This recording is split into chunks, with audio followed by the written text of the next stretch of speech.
la presentación de hoy día más una extensa bibliografía de apoyo, ¿vale? Una bibliografía específica sobre el resumen, una bibliografía específica sobre cómo hacemos el problema de investigación, un tema importantísimo, las guías APA de la sexta edición, ya estamos operando con esta, cómo hago la bibliografía, ¿cierto? Es un tema esencial, pero fíjate que eso también depende de la revista, ¿vale? También depende de la revista. Un manual de redacción, ¿vale? La Sociedad del Conocimiento de la UNESCO, que nos ofrece un poco el contexto de por qué ustedes deberían estar también reflexionando el campo en el cual yo quiero hacer la difusión, porque podría ser el campo educativo, el campo social, el campo municipal, etc. Pero ustedes están tomando una decisión y eso hay que reflexionarlo. Y lo que son los textos científicos en sí. Entonces, todo lo que vamos a abordar está apoyado por una bibliografía, ¿ok? Que se seleccionó y justamente se seleccionó en función de autores que vienen del campo de la salud, ¿vale? Y la presentación con la cual vamos a dar inicio, que sea muy biológico, ¿ya? Vamos conversando más que sea un monólogo expositivo porque no es la lógica del asesoramiento. Lo que vamos a hacer en esta primera clase es una introducción al campo de la producción de conocimiento científico desde una mirada reflexiva, pero también procedimental, sino que también hay que saber un poco cuál es el campo en el cual nos movilizamos, cuáles son sus lógicas, lo que es un texto académico, las diversas tipologías textuales que hay respecto a los textos académicos, pero nosotros nos vamos a concentrar en una sola. Entonces es apuntar al texto académico, al texto científico, al paper, que en definitiva es el que estamos queriendo desarrollar.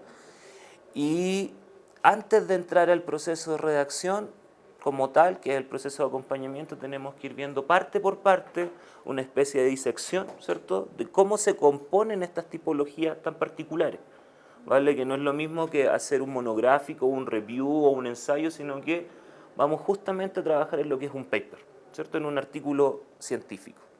Y en la clase de hoy espero que podamos abordar, es bastante abarcativo, ¿ya?, pero por los tiempos lo vamos a intentar de acaparar todos estos temas que están acá. Desde el tema, el problema de investigación, los objetivos, el título, el resumen y las palabras clave. ¿Ok? Bien. A modo de reflexión, y esto es interesante que ustedes lo vayan también problematizando.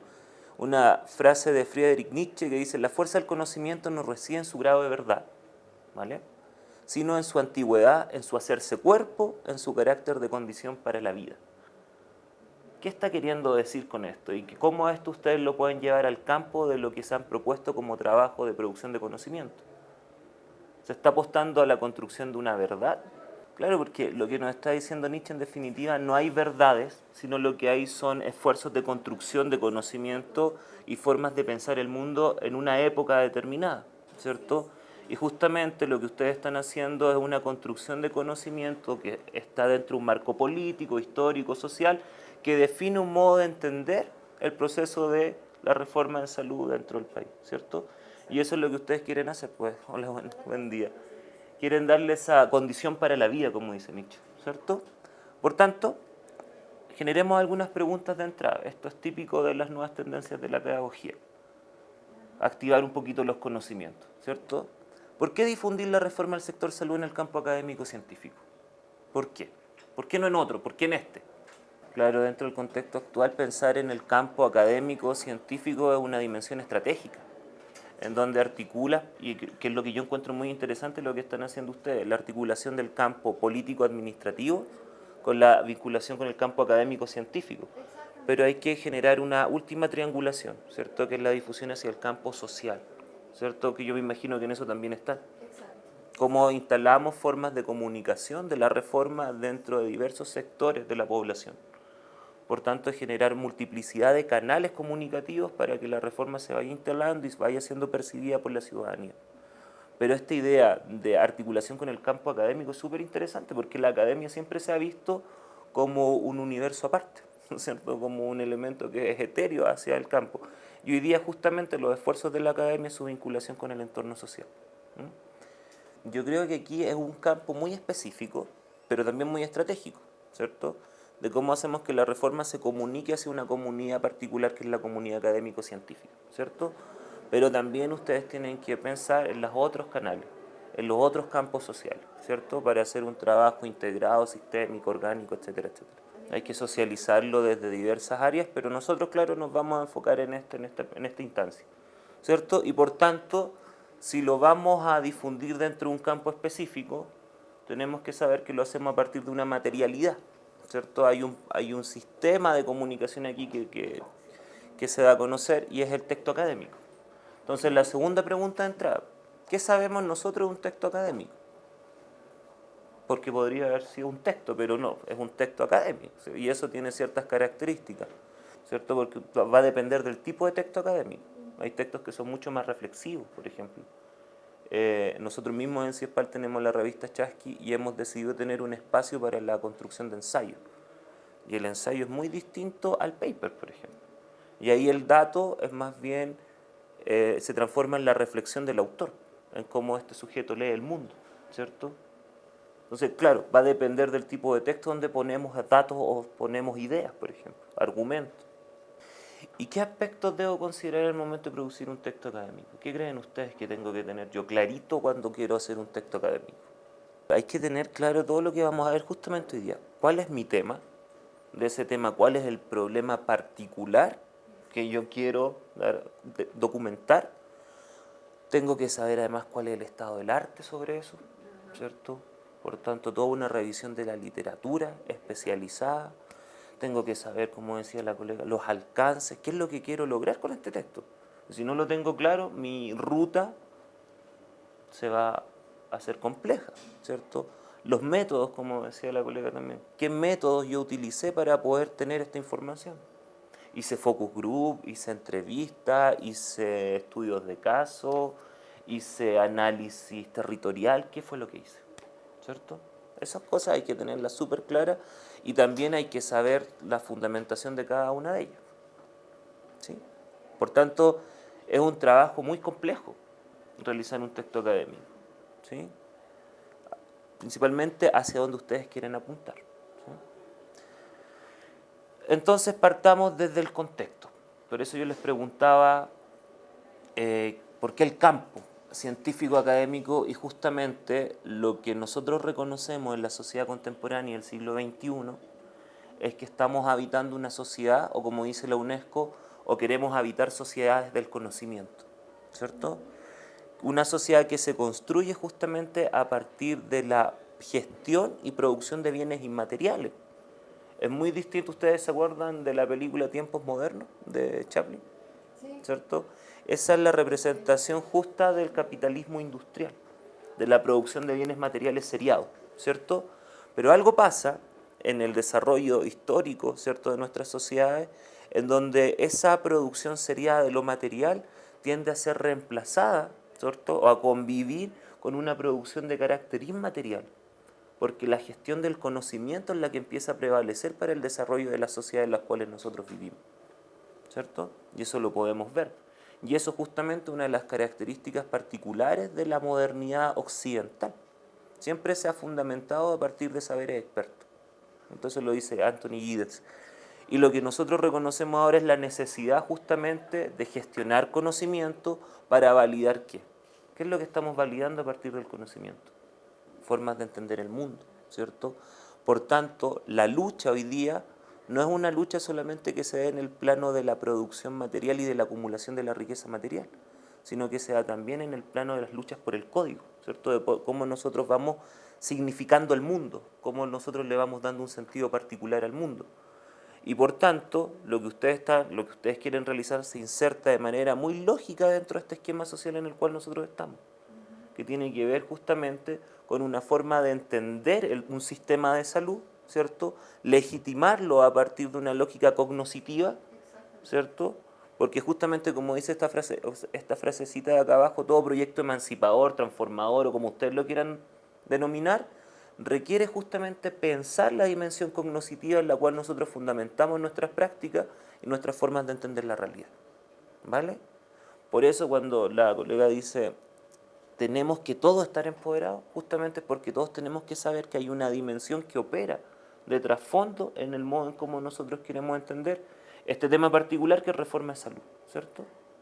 Por tanto, cómo queremos ir construyendo un tipo de sociedad a partir de un tipo de lectura que nosotros tenemos de cómo debiese funcionar la salud, cuáles serían los sistemas operativos, la gestión, etcétera, etcétera, etcétera. Así es. Por eso es súper importante que ustedes tengan muy claro cómo este proceso se fundamenta en una dimensión cognoscitiva, ¿cierto?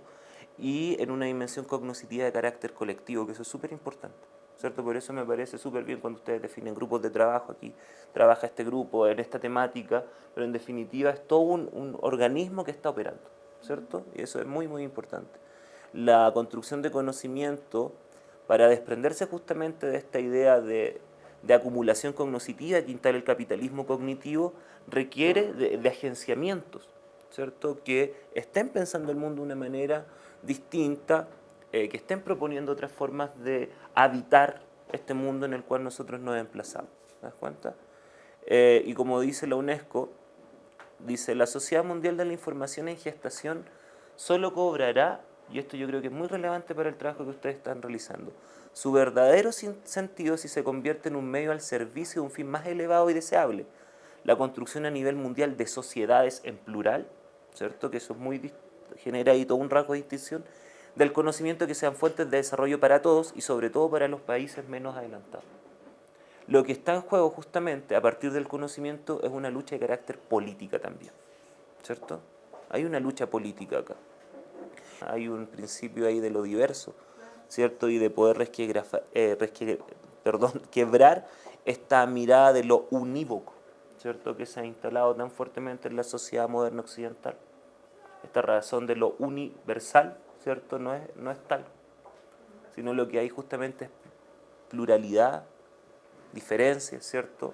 Contextos, ¿cierto? Tenemos que atender justamente, y como dice ahí, y poder pensar estas sociedades en plural en función también del desarrollo o de estas otras lecturas que se denominan hoy día como los postdesarrollos, ¿cierto? Pensar otras formas de construcción de sociedad y mundo. Y entonces es fundamental lo que ustedes van a realizar. Ahora, el campo académico, ¿y por qué el campo académico? El campo académico, o el campo, cualquiera sea el campo, y aquí me voy a plantear desde la sociología de Pierre Bourdieu, es un campo de disputa, de lucha, de legitimación de algún modo, ¿cierto? El campo, según este autor francés, ¿cierto?, es un espacio social donde hay múltiples espacios. Nosotros habitamos múltiples campos sociales, ¿cierto? El campo académico, el campo familiar, el campo educativo, el campo del shopping, etcétera, etcétera, etcétera.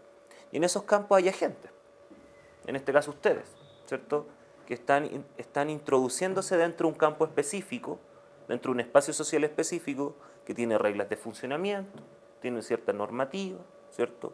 Tiene ciertos códigos que yo tengo que reconocer, porque yo entro a un campo en el cual, justamente como dice Bourdieu, lo que hago es movilizarme, ¿cierto?, a partir de un hábitus que yo poseo, que es una forma de subjetividad que tengo para entender el mundo, para justamente legitimar un capital simbólico. Y aquí ya lo traduzco en lenguaje más simple, ¿sí?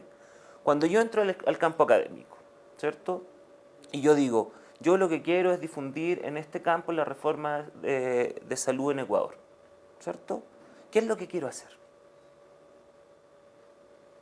¿Por qué me instalo en este campo y hago un agenciamiento, por eso la palabra agente, ¿cierto?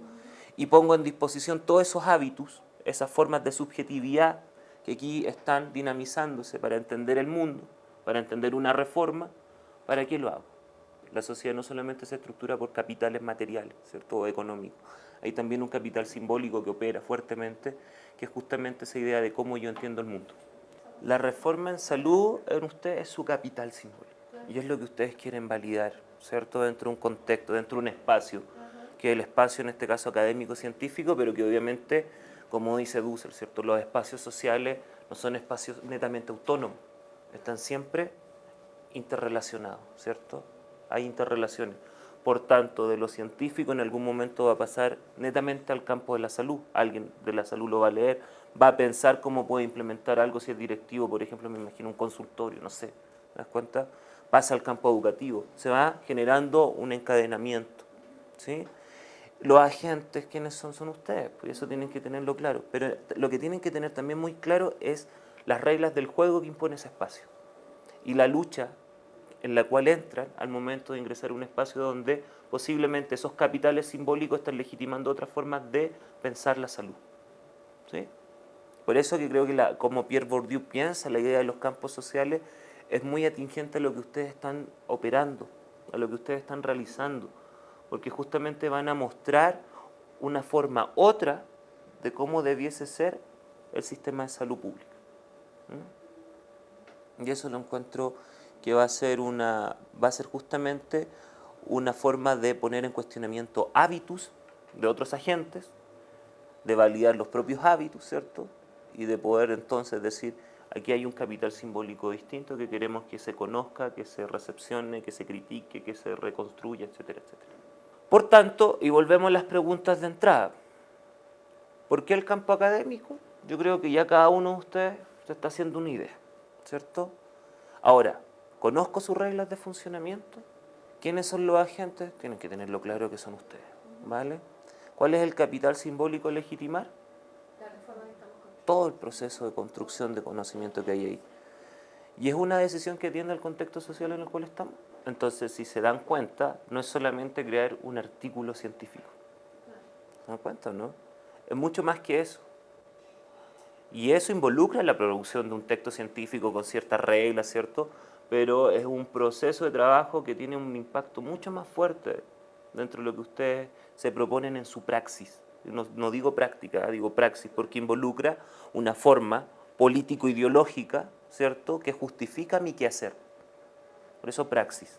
Y yo suelo insistir, para que les quede bien claro, que justamente haber decidido entrar a este campo y a realizar este trabajo conlleva una reflexión mucho más profunda, que es lo que espero haber gatillado en ustedes, ¿vale?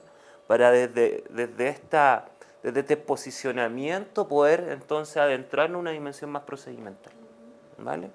Entonces espero que le haya generado unas reflexiones esto. Y no los haya asustado. Entonces partamos ahora con el contenido más puro de lo que se había acordado. La producción de textos académicos, ¿cierto? Lo primero que habría que preguntarse, ¿qué es un texto? Siempre hay que empezar desde las preguntas más básicas. ¿Qué es un texto? ¿Con qué lo relacionan ustedes? Es una pregunta que yo soy profesor de castellano. Entonces, cuando entrábamos a la primera clase, había una asignatura que se llamaba problemática textual. Y esa era la primera pregunta. ¿Qué es un texto? Y todos agachábamos la cabeza. Sí. Porque es una pregunta que abarca mucho, entonces tú no sabes cómo responderla. La palabra texto, ¿con qué la relacionan? Algo escrito. Claro, puede ser algo escrito, ¿cierto? Pero no exclusivamente escrito. Un texto no puede ser escrito. Tu cuerpo puede ser un texto, por ejemplo. No sabía. Aquí hay una textualidad que está operando. ¿Ah? Este espacio, si tú lo lees, es un texto, porque te está comunicando diversas cosas. Y hay diversos signos que se concatenan, ¿cierto? Y van produciendo un sentido. Entonces, ¿cierto? solo es un texto. Comunica algo y te da un mensaje. Eso es. un conjunto de ideas que comunica algo, ¿no? Es una unidad de sentido. Eso es un texto. ¿Vale? Pero, y ahí fue la gran transformación que emergió desde los 60 en adelante, que depende de un contexto. ¿Cierto? Por eso es interesante también pensar el campo. En qué campo yo me incorporo. El texto, de su etimología, viene de tejido, ¿cierto? De tejer, con ese concepto se relaciona. Y claro, un texto es la interrelación de diversos signos que en su conjunto componen una unidad de significación. Y toda unidad de significación conlleva un proceso de comunicación. Pero para que algo comunique, ¿qué requiere? Un contexto, ¿cierto? Un contexto donde hayan actores que se interrelacionan. Por tanto, cuando yo creo un texto, primero tengo que pensar en qué contexto lo estoy desarrollando. ¿Y quién lo va a leer? Exacto, ¿cierto? Y qué sujetos dentro de ese contexto van a activar la producción de sentido. Es un público objetivo, porque, y según eso, de eso depende también cómo yo lo escriba. O sea, aparte de las reglas del Todo, juego, todo, exactamente. tiene que ver el público. Y aquí ustedes están haciendo una apuesta. Van a escribir hacia la comunidad académica y científica. De salud pública. Por tanto, mi texto no va a ser un texto que opere, por ejemplo, dentro de un lenguaje coloquial, ¿cierto? va a tener que asumir cierta complejidad o cierto metalenguaje, un lenguaje específico, en donde si yo me meto a hablar de especificidad de la salud pública como tal, tendré que conocer que hay conceptos que operan, cuya operacionalización o definición es dentro de esa comunidad, se entiende, ¿cierto? Que hay ciertas formas de fundamentar mis ideas, a partir de las citas, por ejemplo, etc. ¿Vale? Por tanto, ya le estamos dando respuesta a la segunda pregunta que está ahí, que es un texto académico. ¿Mm? ¿Qué para usted? Ya lo habíamos también preguntado anteriormente. Un texto académico básicamente lo que quiere es sistematizar una información para validarla dentro de un campo cognoscitivo, ¿cierto? Para validarla dentro de un campo del conocimiento, de la construcción de saberes. Y para hacer eso hay diversos tipos de textos. Está el artículo paper, ¿cierto? Que es el que van a hacer ustedes, que es un texto de carácter tendiente a la objetividad. A mí no me gusta hablar de objetividad como a secas, ¿cierto? La objetividad lo que en definitiva es la construcción de relaciones intersubjetivas. Y eso produce una creencia de objetividad, ¿cierto? Pero lo que nos han dicho los construccionistas y los interaccionistas simbólicos es que la objetividad en definitiva no es tal, ¿cierto? Incluso hasta los físicos. O sea, en realidad la objetividad no existe. Es una construcción. Es una construcción. Porque tiene que ver, tiene que ver con el sistema nervioso central. Mira, Qué interesante. Entonces, Heisenberg, que es un Sí, físico, la física cuántica. se dio cuenta y descubrió que el observador modifica la observación. El principio de indeterminación. Claro, es el principio de indeterminación. Entonces, en realidad la objetividad no existe porque tú modificas lo que observas. Siempre. Siempre, siempre, Y además siempre. interpretas de acuerdo al filtro de tus enagramas, digamos. Porque pasa por tu sistema nervioso central para que tú lo puedas interpretar. Claro, claro. ¿Ves lo que quieres ver? Básicamente tú entiendes lo que tú puedes entender y ves lo que quieres ver. Pero ¿por qué buscamos esa tendencia a la objetividad? Justamente por el principio de legitimidad. Claro, para poder ¿Cierto? entendernos entre todos, digamos. Claro. Porque si no, cada cual andaría con su propia realidad puesta. Y ahí entramos en un relativismo que no nos lleva a nada. Claro, entonces hay una lucha también en el campo científico y de hecho los dadaístas, los nihilistas también decían que eso no era necesario, que cada cual puede vivir consigo mismo muy bien. Pero en realidad no, en realidad para poder hacer cosas en el mundo, la gente necesita ponerse de acuerdo en algún parámetro de realidad, digamos, ¿no? Sí, sí, sí, sí. Bueno, y los artículos lo que buscan es justamente establecer esos parámetros, ¿no es cierto? El ensayo es distinto, porque lo que hace justamente es instalar una mirada mucho más subjetiva de cómo yo entiendo el tema y el problema que quiero abordar, ¿cierto? El monográfico, ¿qué es lo que es un monográfico? Es una revisión exhaustiva dentro de una temática particular. Es una ¿Cierto? monografía. Claro. Y el review es el estado del arte. Es revisar toda la literatura existente que hay, por ejemplo, sobre el problema que yo me planteo, no sobre el tema, no es sobre la salud pública, es sobre qué problemática dentro de la salud pública yo quiero investigar. Y el review lo que me permite entonces es hacer ese recorrido exhaustivo por toda la literatura que se ha producido. ¿Vale? Son textos distintos. Nosotros nos vamos a centrar en el primero. ¿Vale? Hagamos un pequeño ejercicio. Lean en silencio esos dos fragmentos o párrafos, ¿cierto? Que están ahí. Me faltó el punto. Y vean qué diferencias hay. ¿Vale? ¿Qué aspectos diferencian a los textos anteriores? El uno como que muestra la práctica del lado izquierdo. Muestra la práctica y transmite su conocimiento en función de sus propios ensayos, sus propias actividades. El otro define ya contextualmente en función de experiencias previas. Entonces como que es más certero el de la derecha que la izquierda. Ya, hay mayor objetividad. ¿Sí?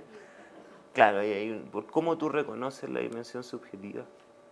Por el uso del yo. Claro, el tema de los daisies que se denominan. Él habla de su experiencia porque dice, yo he encontrado que es posible.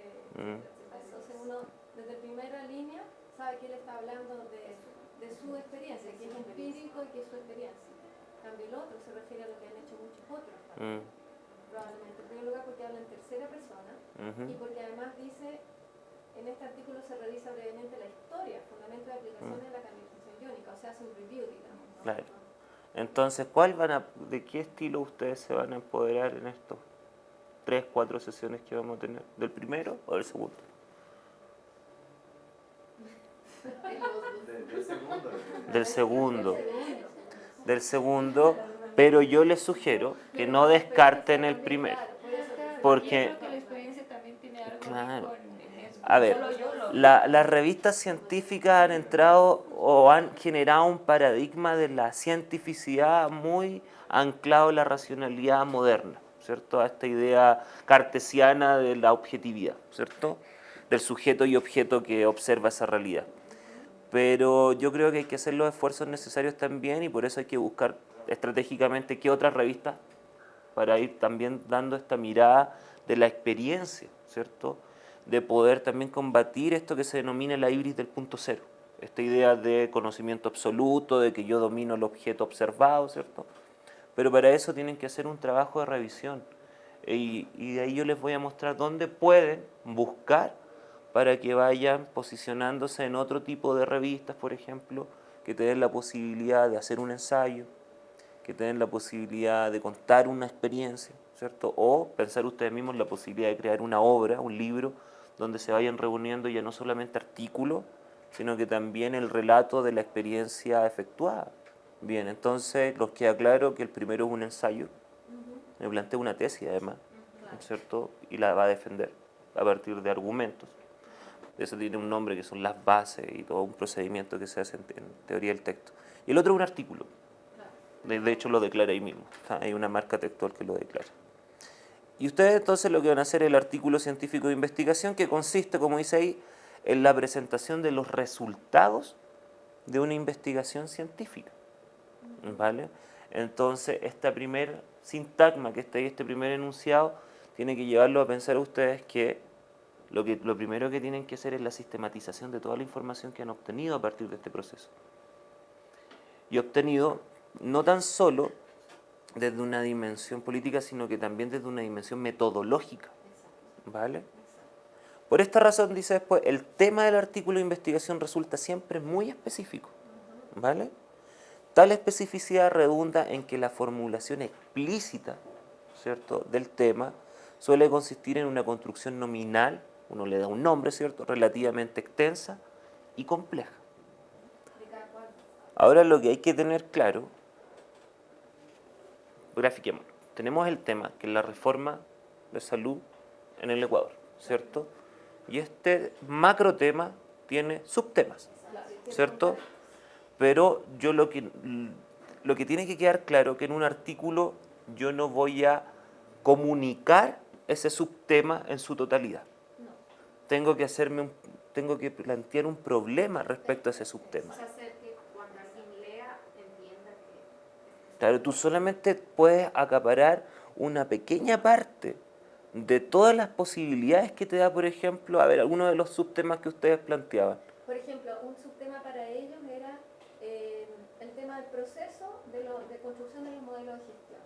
Entonces, por ejemplo, Vale. la pregunta... ahí Tremendo sería, tema. Claro, ahí la pregunta sería, por ejemplo, ¿por qué era necesario cambiar el modelo de gestión? ¿O cuál sería el mejor modelo de gestión para una reforma que apunte a algunos temas específicos? Y ellos lo que van a tener que hacer en esos artículos es defender... ¿O cuál fue el proceso de definición de un modelo de gestión? ¿Te das cuenta? Van a tener que defender por qué se hizo eso y cómo se hizo eso. Van a tener que validar. Eso es lo que tienen que tener muy claro. No es que ustedes vayan a decir todo sobre el modelo de gestión, ¿cierto? Porque va a partir de la pregunta, y ahí ya vamos a entrar en eso, de la pregunta y del objetivo que yo quiero documentar o alcanzar, que yo hago un artículo. Tienes que pensar estratégicamente cuál es tu pregunta inicial, porque la idea es que tú ese subtema que has trabajado constantemente lo puedas ir seccionando, ¿cierto?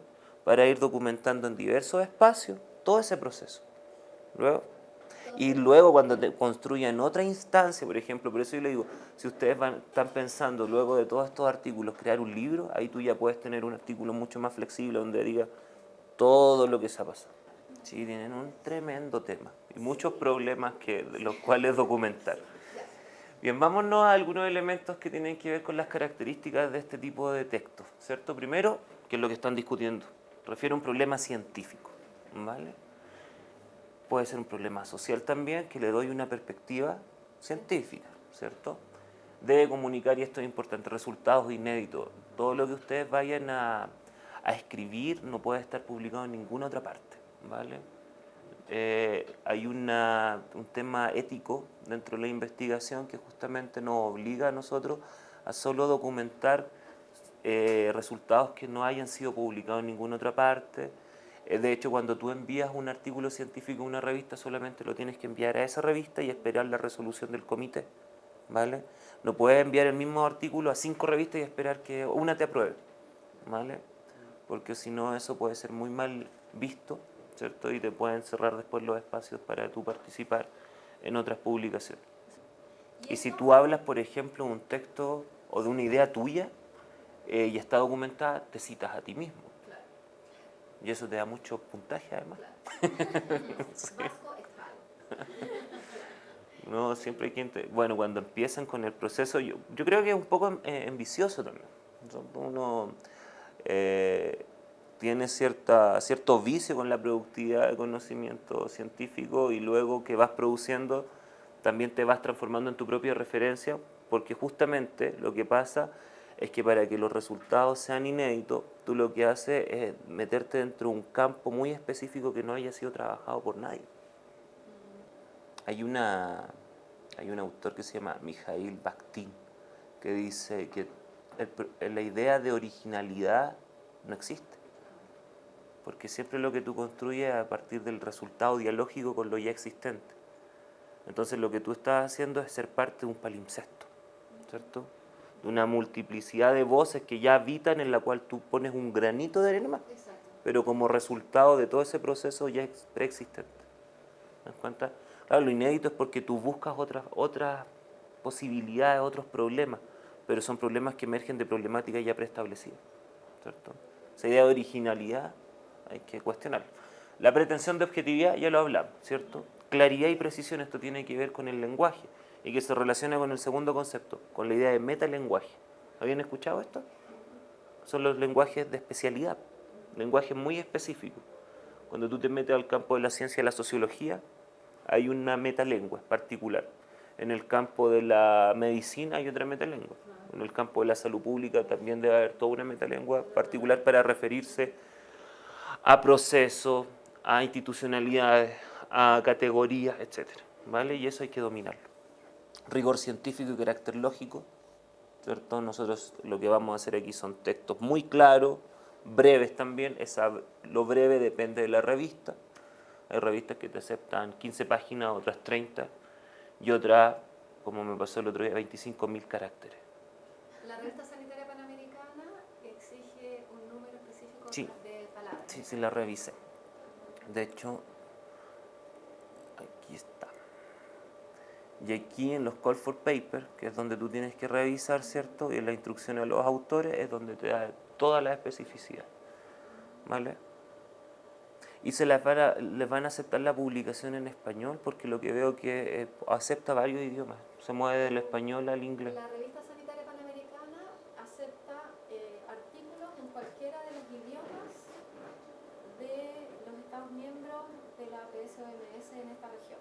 Perfecto. A saber, portugués, español, francés e inglés. Ujú. Bueno, y esta parte ustedes se la tienen que leer y saber al revés y al derecho, ¿vale? Tienen que revisar cada uno de estos puntos y ver a dónde van a apuntar. Bueno, es la página de abajo, pero anótense bien ahí para que... Sí, pero lo buscan aquí abajito, aquí está, ¿vale? La instrucción de los autores. De la página principal. Claro.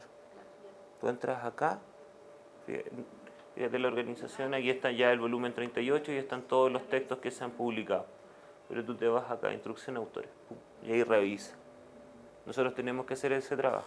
¿Ya? Yo le voy a traer sistematizados ejemplos de qué es lo que pide la revista. Pero eso es más adelante. Ahora estamos recién con el primer proceso.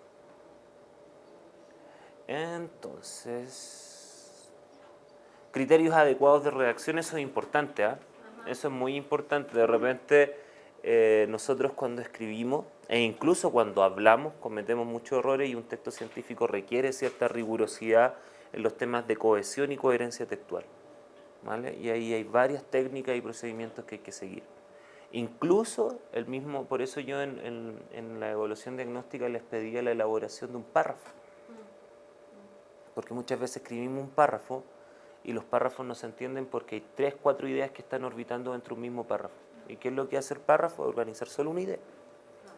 Y hay tipos de párrafos. Y entonces cuando uno sabe qué tipo de párrafo quiere hacer, tiene claro que ese tipo de párrafo va a ser, por ejemplo, un párrafo comparativo. Entonces yo en ese párrafo mi idea solamente va a ser comparar un elemento A con un elemento B. Hay otros que son conceptuales. Entonces ese párrafo solamente va a operar para definir algo. ¿Te das cuenta? Están los argumentativos. Entonces ese párrafo solamente va a dar una base de lo que yo propuse en el párrafo anterior. No, pero en un mismo párrafo uno no puede hacer todas esas cosas a la vez, No. no se entiende nada. Un párrafo justamente lo que es un conjunto organizado de signos que comunican una idea. Una sola. Y eso hay que tenerlo súper claro. ¿Vale? Y ahora, esto sí tienen que tenerlo súper claro. Sí, La estructura. esto es súper ¿Vale? La portada, que es el título y la autoría, va a depender de la revista cómo te piden los datos de la autoría. ¿Vale? Casi siempre es tu grado académico, la institución y el correo electrónico.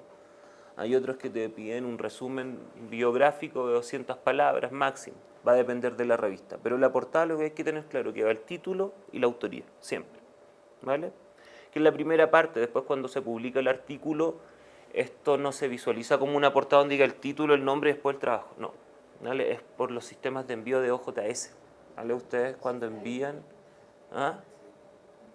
Nos estamos acordando de la evaluación. Por el orden de A ver si es que la... Sí. Ustedes, la mayoría de las revistas hoy día funcionan por OJS, ¿vale? Y lo que tú haces ahí es subir la información por secciones. ¿Por qué? Porque las revistas que están en sistemas de indexación, lo que te ofrecen a ti es un sistema de evaluación doble par o evaluación ciega. Entonces tú envías la portada aparte, ¿cierto? Y después solamente envías lo que va a revisar el evaluador, como el manuscrito donde está solamente el contenido. ¿Vale? Claro, y también envías los resúmenes. Y el resumen, que es lo que vamos a ver hoy día, es súper importante porque el editor de la revista no te va a leer el texto completo. Va a leer solamente esas 200 palabras que tú tienes que generar para que él diga, este tema se lo voy a evaluar, se lo voy a enviar al doctor Juanito Pérez, que es experto en en financiamiento de la salud pública. ¿Me das cuenta? Y eso es lo que tenemos que resolver hoy día. Pero estas son la estructura. El título, la autoría, el resumen, y hoy día todas te piden abstract, ¿cierto? Que es la traducción al inglés, incluso al portugués en Latinoamérica muchas veces. Las palabras clave, que son descriptores específicos, ¿vale? Que emergen justamente de tu problema y de tu título, ¿cierto? La introducción, que es donde se informa el propósito y la estructura que va a tener el trabajo, incluso el nivel de relevancia que este tiene para el campo del conocimiento. Los materiales y métodos, donde se da a conocer la dimensión metodológica, si fue una investigación quanti, quali, si se hizo un proceso de sección de población, si se trabajó, por ejemplo, con revisión documental, si se hizo focus group. Yo, por ejemplo, en metodologías cuantitativas soy un inexperto total. Yo solamente trabajo con metodologías quali. Entonces, cuando hago un paper siempre tengo que justificar muy bien, porque lo quali, además, es poco bien, es mal visto a veces en algunas de las revistas tipo paper, científico, académico. Por eso uno de repente apuesta a otro tipo de publicaciones. En el campo de las ciencias sociales estamos ahí un poquito coartados de repente a publicar en revistas de tanta rigurosidad científica. Y esta estructura muchas veces no la asumimos. Hacemos una mezcla entre el artículo y el ensayo y somos bastante indisciplinados, ¿vale? Pero para la revista que ustedes quieren apuntar, porque yo revisé, esta es la estructura, ¿vale? Los resultados donde se presentan los datos que ustedes obtuvieron, ¿vale? Y la discusión, que es bien interesante porque esos datos se ponen en una relación dialógica justamente con las construcciones teóricas que hay sobre el tema. ¿Quién ha dicho esto? ¿Cómo lo que dijo el autor XX fundamenta o contrasta lo que yo estoy estableciendo? Y si lo contrasta, entonces lo discuto. O por ejemplo, ¿por qué obtuvimos resultados, estos resultados en Ecuador y aplicando las metodologías se habían obtenido otros resultados en otros países? Por ejemplo, eso da para una discusión Claro. súper rica. De decir tal vez, y uno ahí le pone los tal vez, o sea, hace asunciones, ¿no? Dice, tal vez hubo un elemento cultural, digamos, o de interpretación, Sí. de lenguaje, Eh, que incide en ello. Es interesante esa parte porque ahí es donde en definitiva se va construyendo el saber, Claro. ¿cierto? Las conclusiones, donde presentamos los datos más relevantes de todo ese largo proceso de documentación que hemos realizado, ¿vale? Y las referencias que muchas veces se nos olvidan el otro día. Yo estoy coordinando un libro con unos colegas y nos llegaron 2 artículos y los colegas no nos habían puesto en la lista bibliográfica. Entonces eso te invalida todo el proceso de citación que estableciste. El mismo Word te da una posibilidad de referencia en función del sistema APA, ¿vale? A mí me parece que funciona pésimo, ¿vale? Porque se me van de repente algunas citas bibliográficas, prefiero hacerlo muy manualmente, pero ahí cada uno tiene que tomar una decisión. Perdón, Claudio, yo solo quería agregar una cosa respecto de las conclusiones. En este tipo de artículos, como los que vamos a escribir nosotros, también a veces las conclusiones sirven para presentar los datos más relevantes, pero para enviar el mensaje político-técnico que uno quiere enviar sobre la base de lo que se hizo. Entonces, Sí, sí. sobre la base de los resultados presentados, entonces Ecuador debería continuar profundizando el proceso de atribución territorial, por ejemplo, ¿no? Qué bueno que hiciste esa intervención, qué bueno que lo hiciste, porque una buena conclusión justamente no es solo una síntesis de lo trabajado, es también generar esas interrogantes, ¿cierto? Claro, es abrir rutas de camino. Qué bueno que hiciste eso, se me había ido, sí, sí, es importante. Sobre todo el caso de este equipo de trabajo. Sí, es abrir también esas preguntas abiertas. Me acuerdo uno de los primeros artículos donde estábamos más lúdicos, le colocábamos reflexiones en apertura. Entonces hacíamos, documentábamos lo que habíamos elaborado, pero en definitiva decíamos, son estas las preguntas que quedan pendientes, cómo podemos continuar, entonces también estimula el proceso de continuidad de la investigación. Y acá, bueno, yo puse los 4, bueno, son 3 los importantes para la academia, ¿vale? LatinDex no funciona, no es muy reconocido, pero yo creo que es importante ahí, hay muchas revistas, sobre todo para el campo de las ciencias sociales y humanas, que son importantes. Pero en Latinoamérica, mira, Ecuador no tiene, pero ese cielo es una... Sí, de hecho en Chile está como muy bien catalogado ese cielo. No, y además en Cielo es a través del cual se publica una cantidad enorme de publicaciones de salud pública. O sea, Sí. Tienen que revisar esa base de datos. Y Scopus, que se ha ido posicionando fuertemente, y las Thomson Reuters, que son las EASY, que son las revistas más importantes a nivel de impacto, ¿vale? Son las que tienen mayor índice de citación, son las que tienen mayor lectura, ¿cierto? Pero uno tiene que, por eso yo digo, mira, las universidades a veces se ponen bien perversas y te ofrecen bonificaciones. Entonces hay bonificaciones distintas si tú publicas en Thomson Reuters, si publicas en Scopus, si publicas en ese cielo. Si publicas en los otros no te pagan ni uno, ¿vale? Pero es perverso porque muchas veces los temas que tú abordas no están siendo problematizados por las revistas que están enlistadas en estos sistemas de indexación, ¿vale? Y tú fuerzas que tu publicación entre en uno de estos sistemas para poder recibir un bono. Eso es capitalismo cognitivo puro, ¿cierto? Por eso yo les decía, la gestión del conocimiento hoy día es lo que diseña la realidad. Pero bueno, son decisiones que tienen que asumir como equipo. En dónde quieren publicar, no están justamente entre un campo académico, ustedes lo que van a hacer es crear un puente hacia la academia. Entonces ahí tienen que visualizar bien. ¿Quiénes son los lectores que ustedes quieren que se apropien de esta información? Bien, ¿cómo iniciar? Vamos de a poco. Aquí yo traje algunos ejemplos y algunas actividades. Lo primero es ¿qué quiero investigar? ¿Qué quiere investigar usted? En este caso, el impacto en la salud de la población, antes y después. Vale, ¿qué quieres investigar tú? Los cambios que se han hecho o necesarios para el tema de financiamiento. Entonces, ¿qué es lo que tú quieres investigar? El financiamiento en la reforma en salud, ¿vale?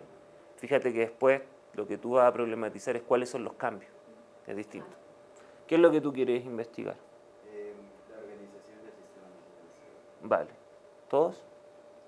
Sí, parecido también como una estructura dentro del ministerio afecta a la sociedad. Ya. Vamos limpiando bien eso, porque cómo ya pasa a ser una pregunta, ¿cierto? ¿Y tú qué quieres investigar?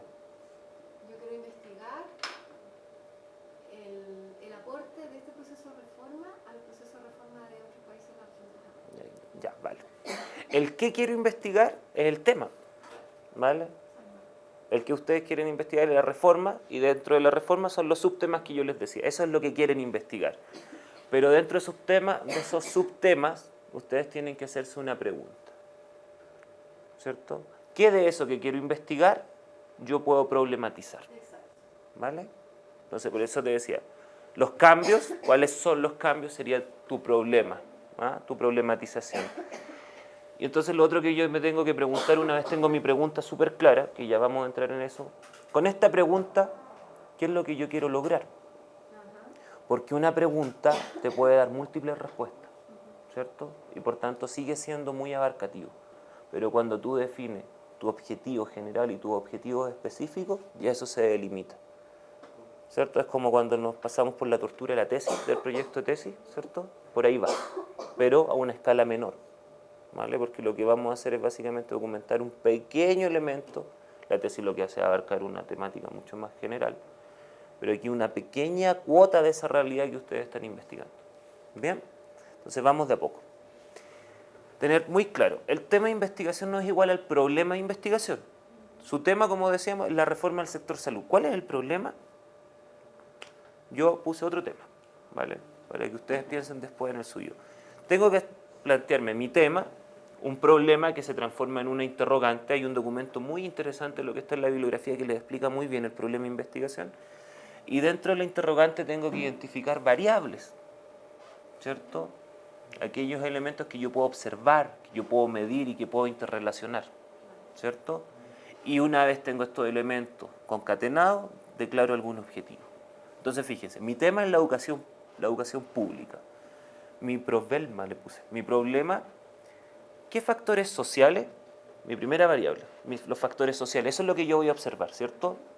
Inciden, por tanto, están determinando otra variable, la deserción escolar, a nivel secundario en la educación pública.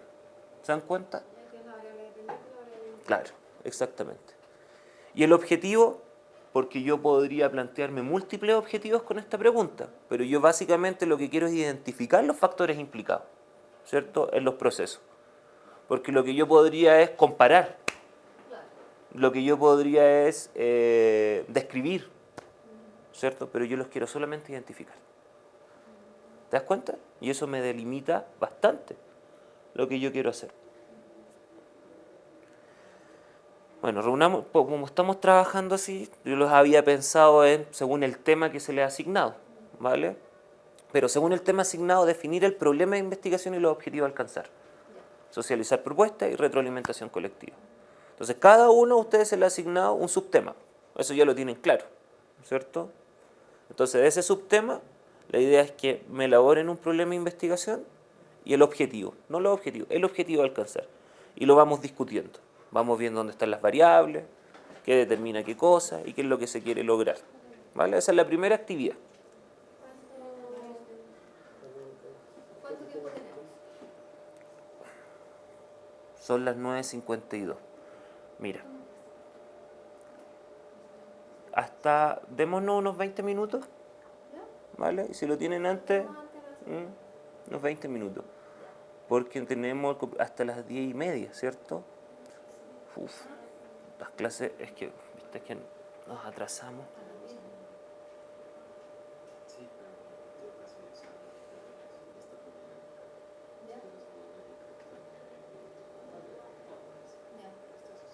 Entonces les pongo el ejemplo anterior, ¿vale? Se tienen que retirar antes. Pero entonces, ¿por qué no dejemos esto como tarea? Dejémoslo como tarea, pero lo que yo les pido, para que no nos atrasemos más, Pero si nos mandas esto. Bueno. va a estar en Moodle. Yo se los puedo enviar para ir adelantando, pero la idea es que lo hagamos más formal y lo hagamos a partir del Moodle, ¿vale? O sea, ahorita tenemos una lista. Perfecto, mira, lo que ustedes van a encontrar en el Moodle son estas mismas actividades, ¿cierto? Va a estar la presentación que yo la subo hoy día, y fíjense, después venía otra actividad, cómo redactar el título. Entonces yo les mostraba ahí 3 posibilidades de título en función de lo que habíamos hecho, ¿vale? Les explico. Si el problema es este, de nuevo les pido una actividad, ¿vale? Reunirse en grupos de trabajo, discutan y redacten el título de su artículo. Me cuenta que vamos avanzando paso a paso. A ver, pero ¿qué no se ¿Por qué puede nomás hacer? necesitamos Claro, eso? porque el Sandy se tiene que ir y los Tati, pero nosotros no podemos quedar todavía un rato más. Sí, pues quedémonos hasta la hora que hemos comprometido, que es de 8:30 a 10:30. Hagamos cumplimiento los que podamos. En realidad era de 8 a 10, Es de 8 a 10. pero no importa, pero hagamos esta tarea. Vale, hagamos esto y la idea es entonces que ustedes puedan, bueno, yo se lo envío por correo para que lo tengan ya, pero apenas yo tenga toda la lista, les hago la cuenta de usuario y les digo aquí está el material, ingresen y revisen todo. Yo ahorita también estoy. Vale, entonces a esto ya les puedo abrir una cuenta de usuario. ¿Mm? Ya están todos. Bien, entonces la actividad es hacer básicamente este ejercicio que está acá. ¿Vale? ¿Cuál es mi tema? ¿Cuál es mi problema y cuál es mi objetivo? Que podríamos trabajar un tema general, pero justamente la idea es que vayamos sesión a sesión ya a ir delimitando, ¿vale? Quizá en media hora no se logre definir bien el problema, pero ya tenemos una primera aproximación y vamos despejando, ¿vale? La evaluación de tecnologías, lo que tú te estás preguntando, ¿cuál es el impacto que la evaluación de tecnología sanitaria ha tenido para la toma de decisiones?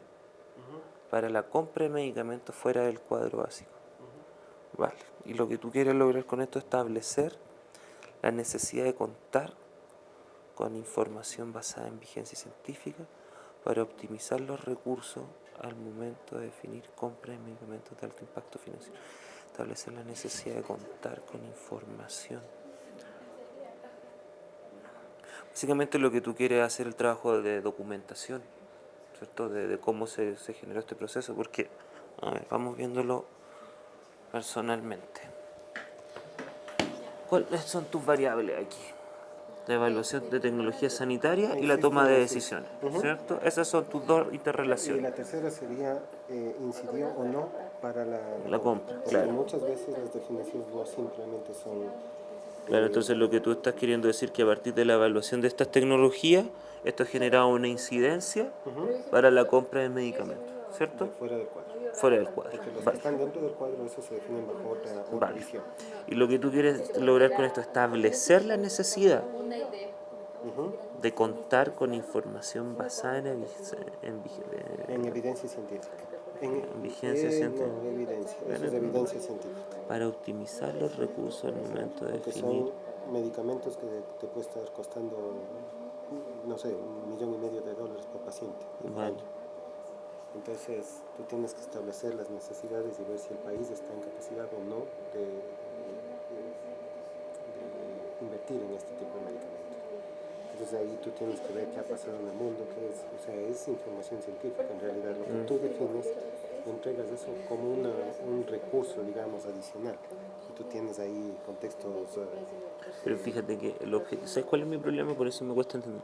Porque el objetivo no está incluyendo las variables. Perfecto. Porque el que está enfermo es el sobrino del presidente, no sé. Vale. Entonces ya define la cosa. Sí, ahí lo vamos a discutir en conjunto porque sí me pueden apoyar los otros colegas que están dentro del área, ¿vale? Pero ya te lo estoy entendiendo y creo que va bien, ¿vale? Que el establecer las decisiones. ¿Y la estructura del ministerio está entendiendo su orgánica? ¿Sí? Incide en la entrega de la salud en el territorio. Hay que optimizar un poquito la pregunta, pero creo que la estoy entendiendo. Es cómo la estructura del ministerio incide, por ejemplo, en la socialización o en la difusión o en la salud misma. En la salud misma y cómo yo recibo el servicio ya en el territorio. Ah, por ahí puede ir entonces. Entonces, ¿cómo la estructura del ministerio permite el acceso al servicio de la salud en el territorio, por ejemplo? ¿Vale? Ahora desde la dimensión lógica que se conecte uno con otro, claramente. ¿Vale? Ya, Entonces, pues dice, comparar cómo la estructura previa del ministerio entregaba la salud a cómo la nueva estructura ha llegado a entregar salud en el territorio. entonces ahí cambiamos a permitir el acceso. Sí, y básicamente es comparar los sistemas de de acceso creados por los ministerios. ¿Cómo estaba el acceso antes? Claro, es comparar. Previamente y ahora. Sí, sí, hay que Poner lo del acceso. poner el acceso, lo que tú quieres comparar, por tanto esto ya nos va a poner el título, que lo vamos a poner ahí en cuestionamiento, comparar cómo la estructura previa del ministerio.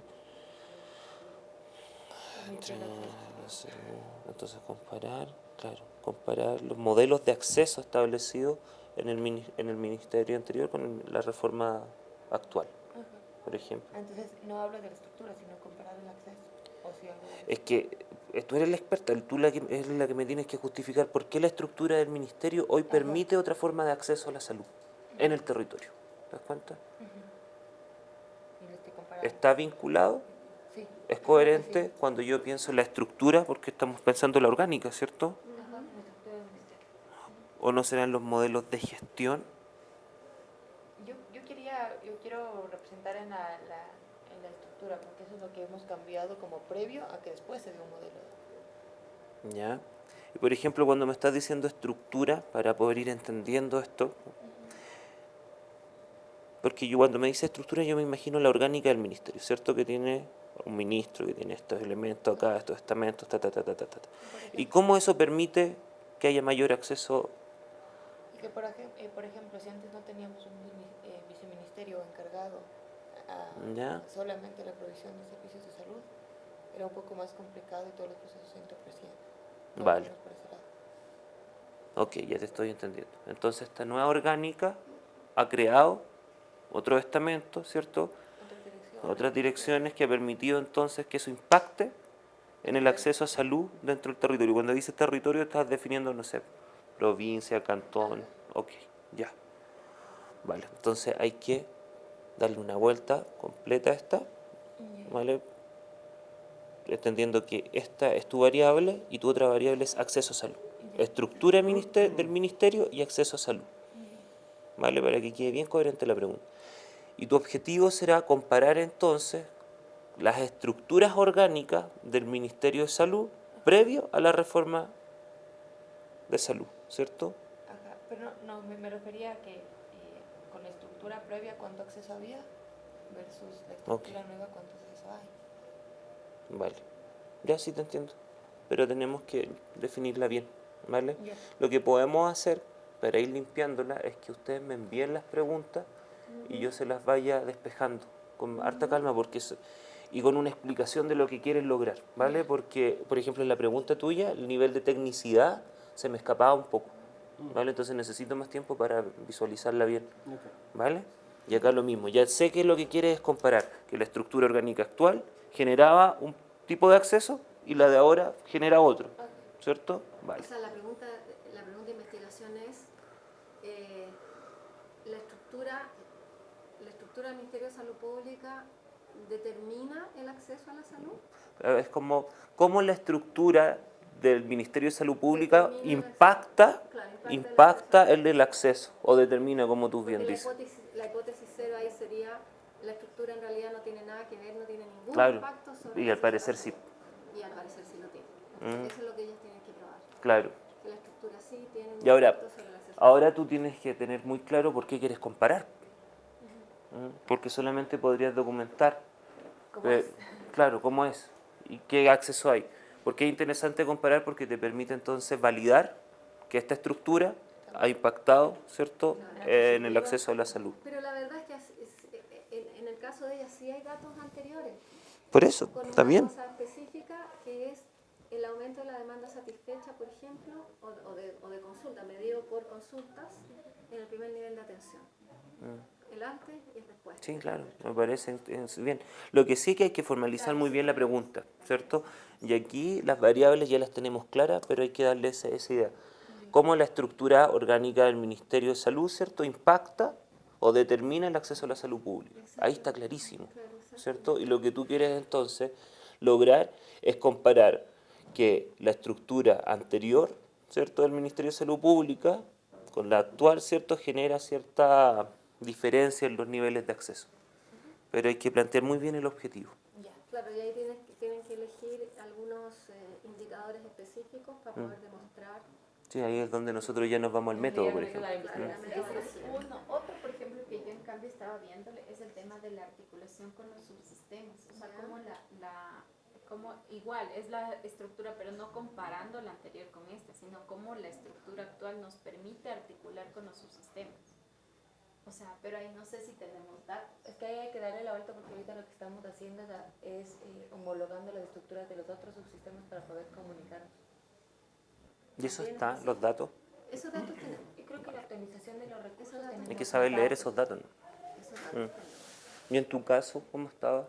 ¿Cuáles son los elementos del proceso de reforma que han sido efectivamente desarrollados? Que es una pregunta que ¿Qué haces. elementos? ¿Cuáles son los elementos?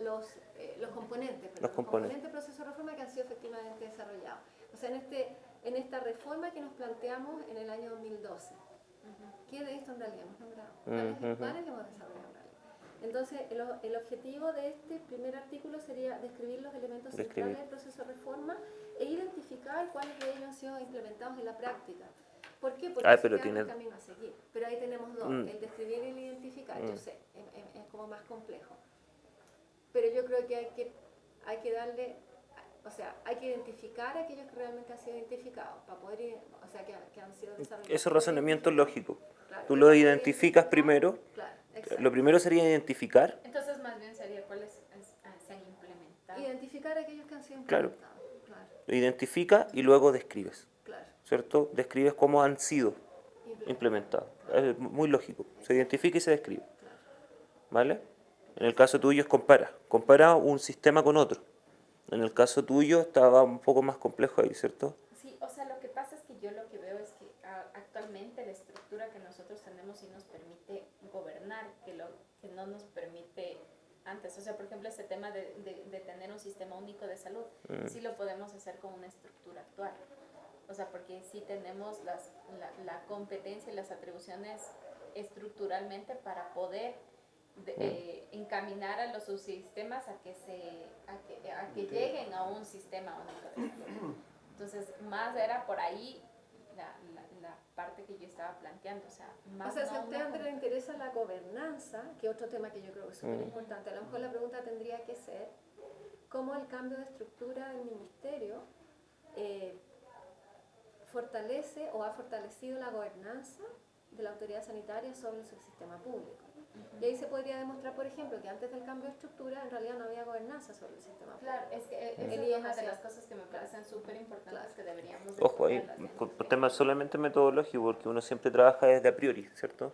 Porque tú ya estás diciendo en tu pregunta que sí lo fortaleció, ¿cierto? Claro. ¿Te das cuenta? Lo que Sí. yo estoy diciendo en mi pregunta es que la apuesta es que así se fortalece, digamos. Lo que tendríamos que Claro. probar es si efectivamente se fortalece. Claro, y eso te lo define el objetivo.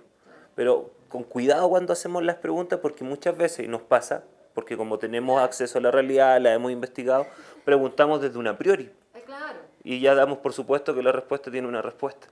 claro. Una respuesta que yo dirijo, quiero decir. Que la pregunta tiene una respuesta que yo ya dirijo. La pregunta ya está dirigida.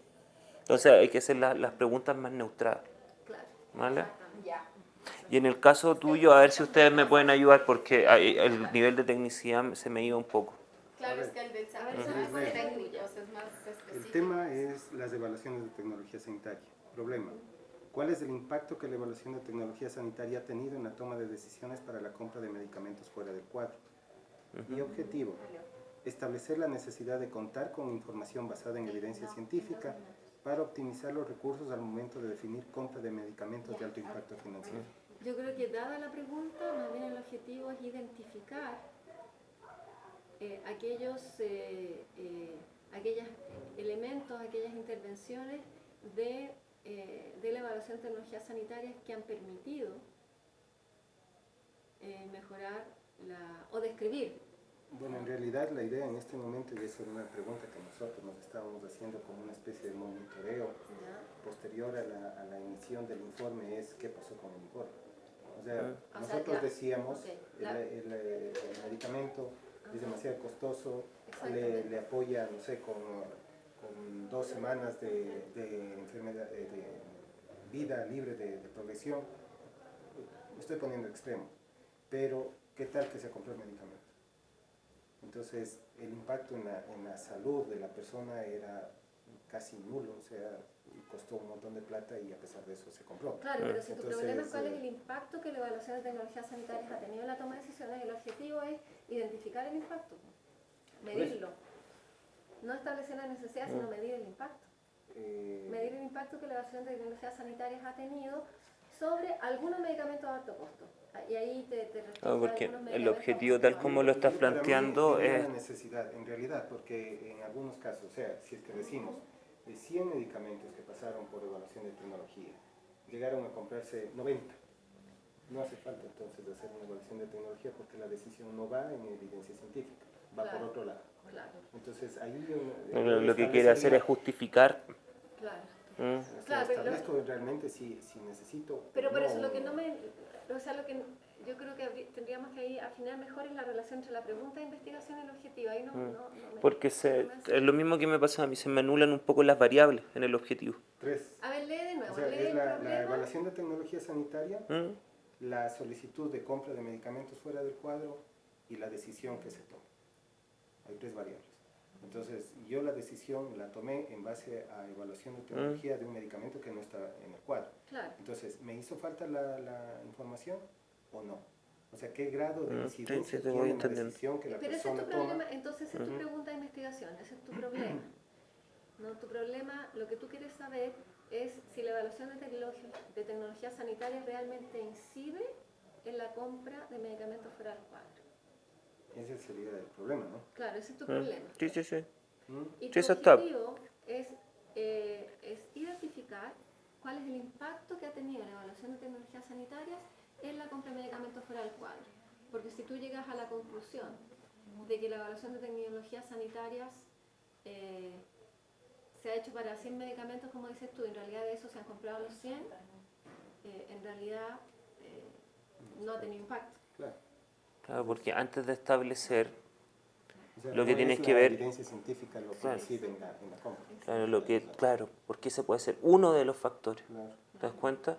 Entonces, antes de establecer, lo que tú tienes que ver es identificar los factores que están ahí incidiendo Pero para yo reconocer habría si la como evaluación una- funciona o no. Yo estoy ya, como diría, estoy yendo con la idea en que no ha incidido. O sea, yo tendría que ver. Pero ahora ¿incidió tienes o que no incidió? identificarlo, O sea, claro. o sea, Y eso si es lo que yo incidió, diría. ¿en qué nivel? Y después, Claro. ¿por qué? Y dentro de tus conclusiones es, bueno, la problemática aquí se resolvería si pudiéramos contar con el establecimiento de una fundamentación científica, ¿cierto? Tal como está ahí. Pero primero identificar dónde ha impactado o no. ¿Te das cuenta? Y eso te da la continuidad. No es tan fácil. No es tan fácil. Pero esto es lo que esta es la tarea. Primero tenemos que despejar bien. Pensemos que este va a ser nuestro primer artículo. ¿Te das cuenta? No es que vamos a hacer el objetivo general de todo el proceso, ¿vale? Es un objetivo específico para el primer artículo que voy a desarrollar.